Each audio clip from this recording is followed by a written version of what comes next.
لازم انه يشتري لي اللي اطلبه منه. اقول والعيال وش ياكلون؟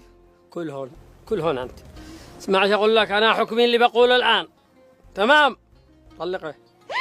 وش قلت يا شيخ؟ طلقه. مرة ما تقدر زوجه ولا تقدر ظروف زوجه بسلسع منك. طلقه. لا يطلقني يا شيخ، حرام عليك، عندي اولاد. وش ذا الحكم يا شاهين؟ بدل ما تحل المشكلة تفرق بينهم؟ ايش قلتي؟ قلت اللي سمعته. الهرج اللي تقوله الحين ما يقولونه ناس عقال. لا ما رايك؟ تعالي اجلسي بدالي، اجلسي مكاني، تعال تمشخي بدالي. اسمعي يا رشاح، اقصر الهرق قسما بالله 3 ثواني ان اشوفك قبالي لا اسمعك كلام تندمي عليه طول العمر. يلا قلعي. والله مع ناقص الا النسوان تكلم من بدالنا. هيا